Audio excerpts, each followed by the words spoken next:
This is Lee with 82 Gaming 12, and this is going to be video 13 of the Musket Pike series we're doing with regards to Sweden Fights On. And we're fighting the second Breitenfeld that occurred in October 1642. And the game was designed by Ben Hull, and Dick Vohlers is responsible for the development in the reprint. And just to let you know, they're coming out with the second Musket and Pike dual pack. Be in a blue box, I believe. I don't recall which games, the two games that'll be in that box. But you can check that out on gmt.com. So I also have the link. I think you have to go, was it GMT Games? So just quick mention of the sponsors here. We got Okie Dokie Dice. Here I've got the marbling edition of their dice. And they're quality dice at a very inexpensive price. Now, I don't know what the price is now, but when I bought these, I got them for $5.99 at Barnes & Noble. So you get 7 dice. It's an RPG set. And so for my type of gaming, usually the only ones I'm using are the 10-sided or the 6-sided. Now, you know, here I could be using the 8-sided for movement, but this came in another set that I have. So, all right, and then we have up. I say it's up, but it's Ultra Pro mats. And these are deck sleeves. Excuse me. And they're great for tournament play, easy shuffling, and they do a good job of protecting your dice. And I haven't had any split up the side, you know. So they're good quality. And you get, or with this pack, I got 50 for $2.99. Now, more than likely, they've gone up. This is an older set. So, I got it at a local comic book store. But you can go to ultrapro.com. Also go to the link that I put in the YouTube link and check them out. They do a lot more than just deck sleeves. Same thing with Okie Dokie Dice. They do more than just dice. So, check both of those out. And let's go on to the game here. We've got a very tense situation going on here. The Swedes decided to launch an attack on their right wing, trying to break the Imperial Saxon cavalry over here. I don't think they did. I don't think they were very successful in doing that. As you can see, they've got a couple of units here that are on the morale broken, and on their way off the map. And then when we go over here, we had Piccolomini ran through here with his rear guard cavalry units, and they captured all these artillery pieces. But they also have a unit that was morale broken, and another unit that pursued off the map with Piccolomini. So we've got to roll to see if he comes back or someone else takes control. In the center, things don't look good for the Swedes here either. They've got this lone unit here, this unit here. Both of them are formation broken. And then this one over here, I don't know what this, this one turned to fight the cavalry attack. And I should have went to Hedgehog with this unit and another unit over that got eliminated. But I didn't do that. And maybe I wouldn't have had these losses if I'd done that, and I wouldn't have lost that unit over there, but I would have still had to roll. But they both had high morale, so that's, let's see what this morale was. Yeah, 8. So, you know, I would have probably been successful in Hedgehog, and that was a big error on my part. Over here, the Swedes had success on their left flank in basically routing the Imperial's cavalry over here, led by Gonzaga, and he was actually eliminated. And Bray, who's here, takes over. So we've got Leopold up here trying to rally some cavalry, and for these Swedes, we've got Tortenson here trying to do something to hold the center. He's right here. So that's where we're at. I've already did the route move for the end of turn 5 and flipped everybody over. The only thing I haven't done is I haven't rolled for leader return, which takes place during the, let's see what they call the phase. Marker removal phase. So let's roll for these leaders that we have here to see whether or not they come back or someone else takes their place.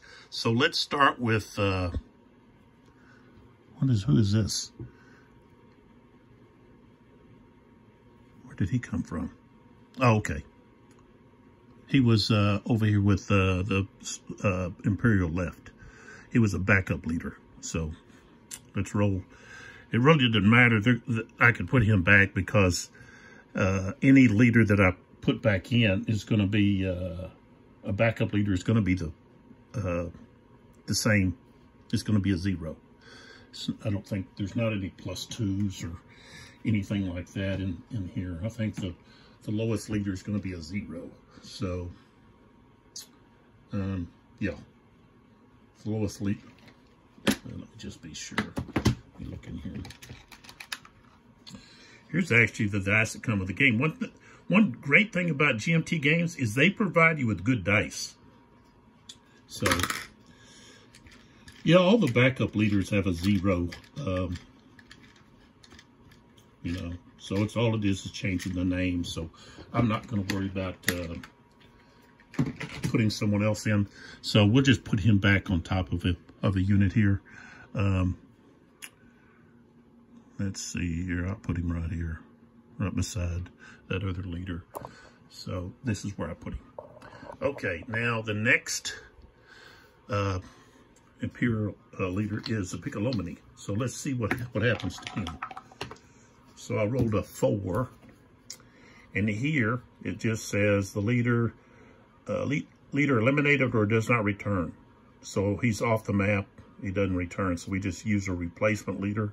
And for Piccolomini, let's see what we have. I don't know if there's probably not a replacement leader for Piccolomini here.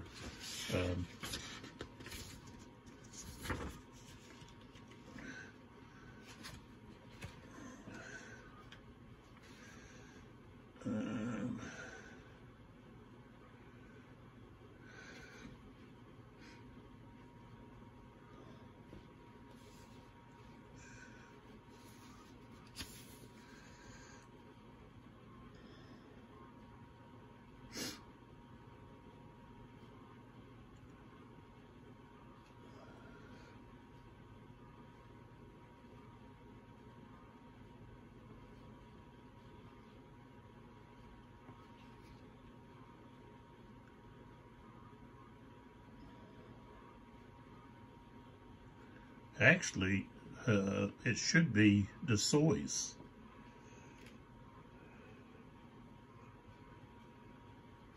So he's actually had to take over for the center. So I'll just have to put a replacement leader there, I think.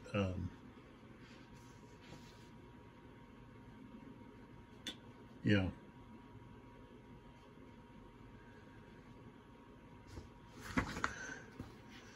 So, and when you place them, you can place them with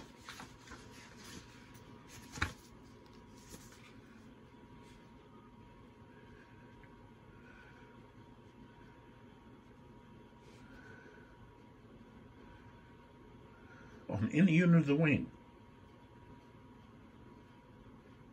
So, I've got to take Piccolomini's off so he doesn't get to return. So that means they have to have a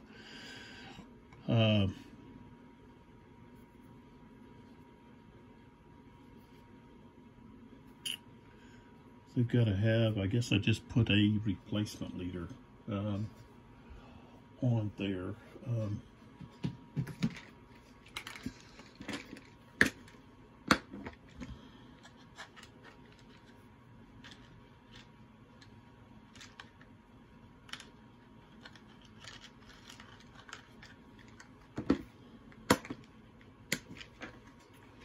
So, we're going to put him right here on this morale broken, since that's what we can do. We can put him on any unit.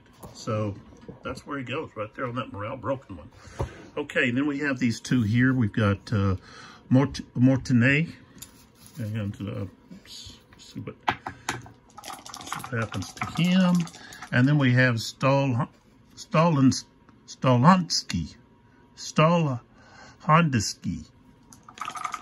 I don't know, I gotta look that up. So, Mortenay, okay, he's not going to return. So we use the replacement, which they don't have. The leader's actually Lalahook, he's already there, so he's just gone. Okay, and then the next one, I got a 1.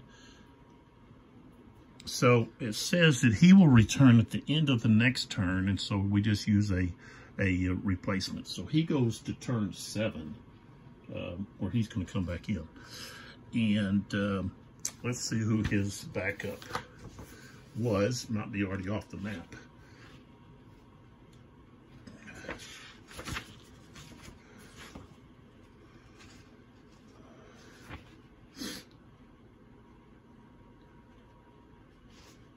No, that can be it. Yeah, it is. Well, that's the left. I need to look at the right. Wittenberg. Oh. So, we don't have anybody. Wittenberg was taken out, and then Stolhansky is gone too.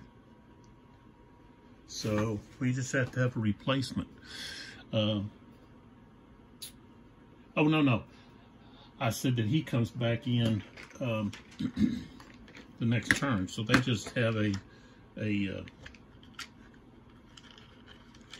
just have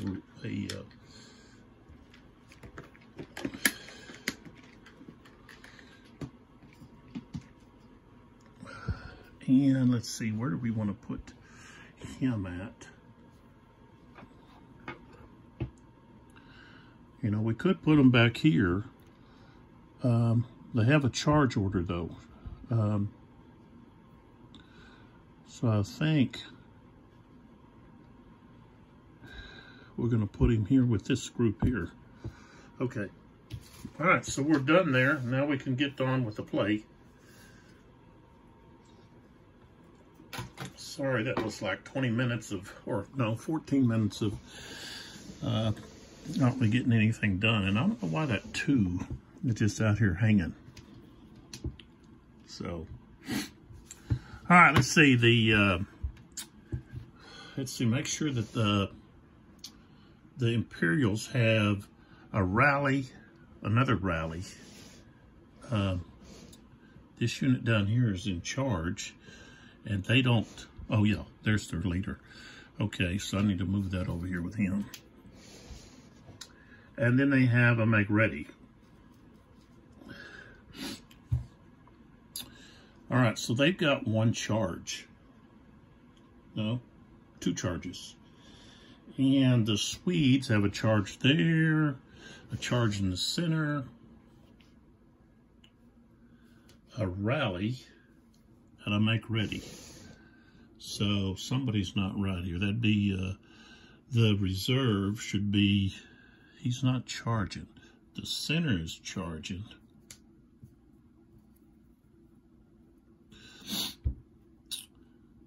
But the reserve, oh no, I'm looking at the wrong one. Okay, it's right. Okay, so we got 2 and 2. So who's got the better overall commander?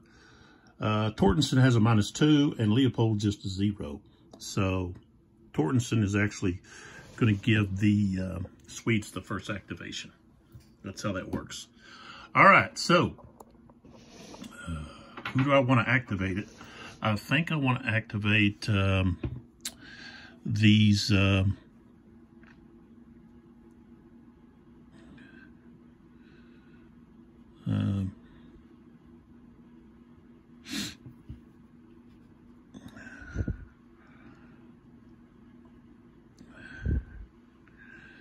I think I want to activate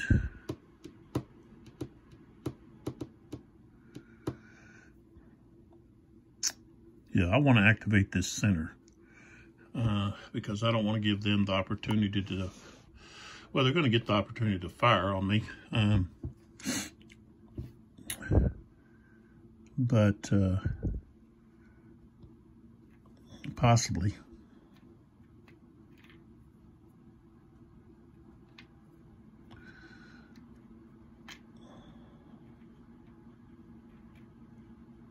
Reaction fire.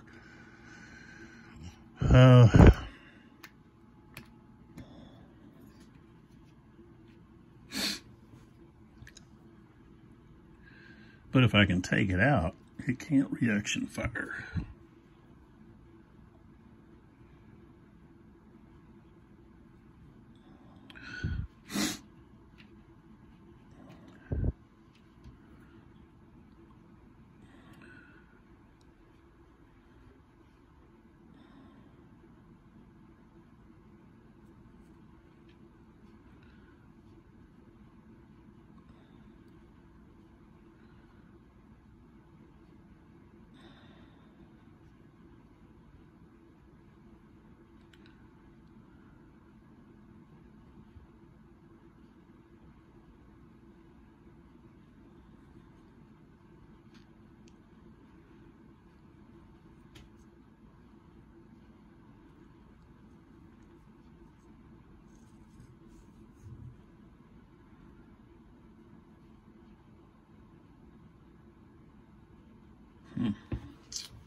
Okay.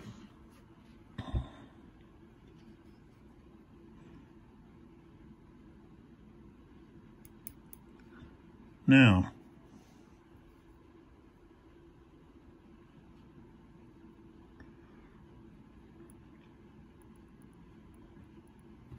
to sways,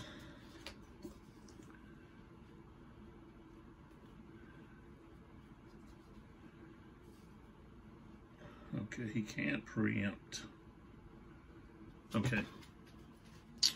So he couldn't preempt, but maybe somebody else could. I could do something somewhere else, but he's still going to get to activate. So we'll try to preempt on maybe his second activation, maybe.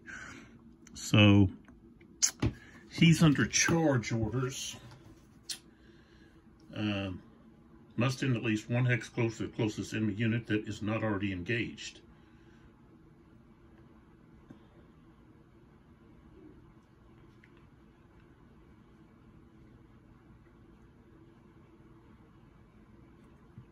Excuse me. So,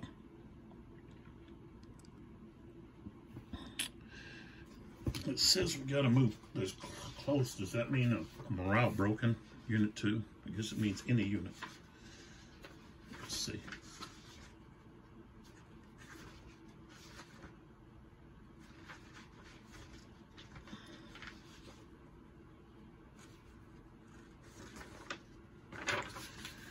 Okay.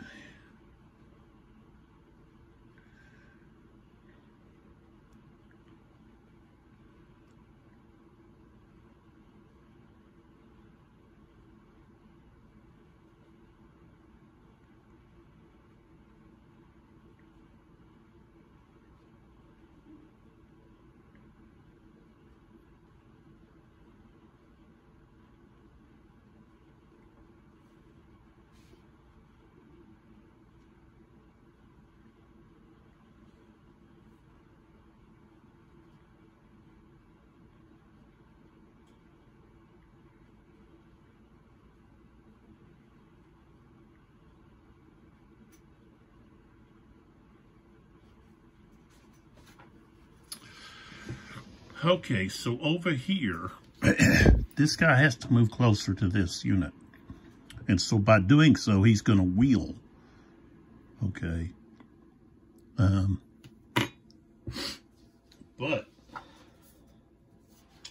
I don't think he's got enough points to get across that river. Let's see what it says here. The stream. Heavy infantry costs 2.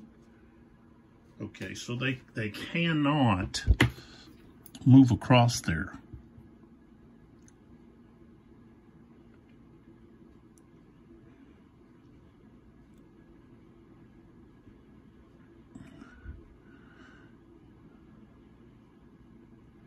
Because it would take them 5. So let's see, they can move across like this. 1, 2. So that they could then fire. But of course they go formation broken. Right there. And I think they were out of command. Let's see. Yeah. Being out of command, they would have to turn, which is 1, 2, and then wheel. Right there. To move closer to get into command. Same thing with this one. So they would have to turn 1, 2, 3, 4, just like that. Okay, Tortoise in here is going to use his ability to remove this formation broken. So they're just formation shaken. And let's see here. I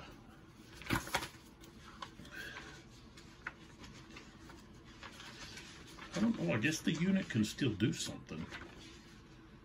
Okay.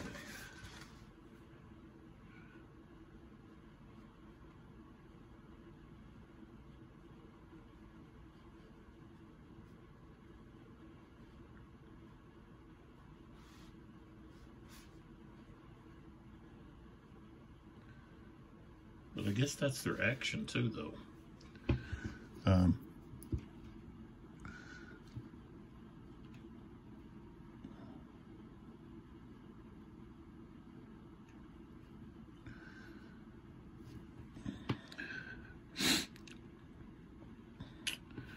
But they would be out to say they're going to be able to fire.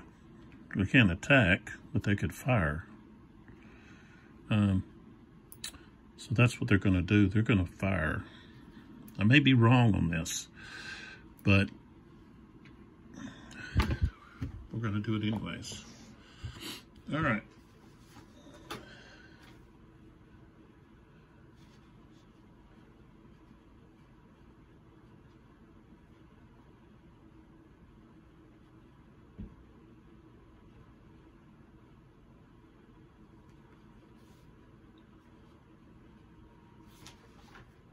I'm going to say no, he can't. I'm going to say that's what they're doing. Instead of firing or moving, they're getting reformed by that leader.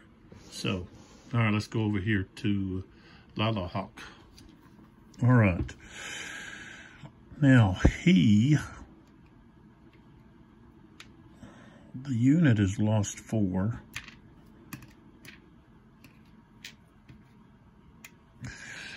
And he doesn't have, let's see, does he have, I don't think he's in, yeah, he's not artillery integrated. He doesn't have artillery. So, get these units stacked, these small counters. Hard for me to use these small counters. All right, so he's going to fire at this artillery unit. Try to knock it out. Okay.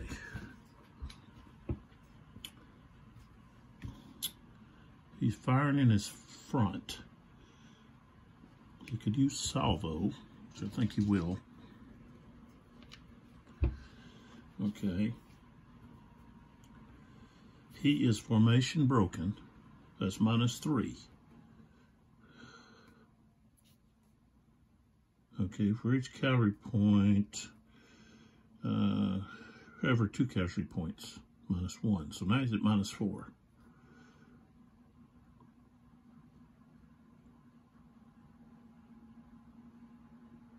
So I guess liters don't apply.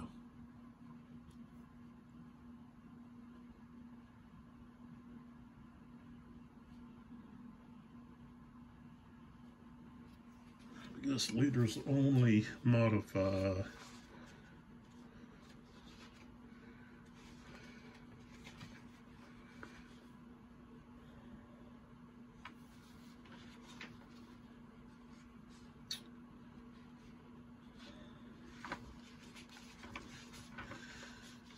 over here on fire. I guess they don't modify on fire.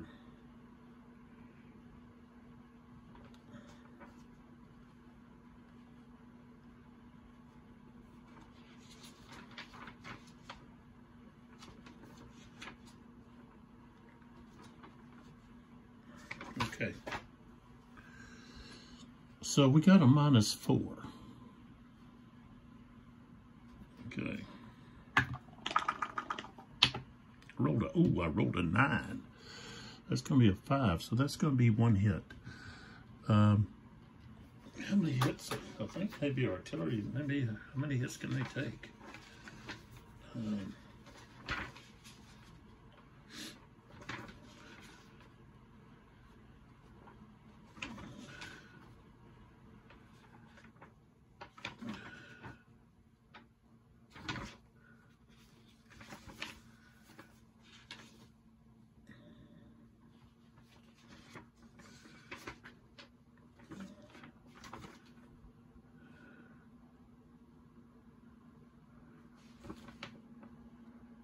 Yep, artillery is eliminated if it takes a hit.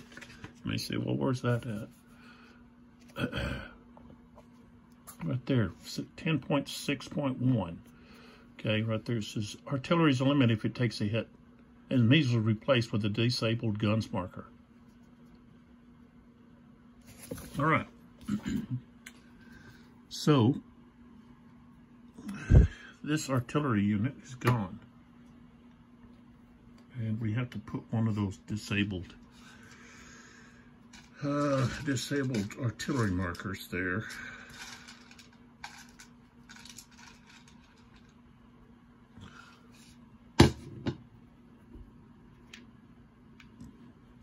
Okay. Then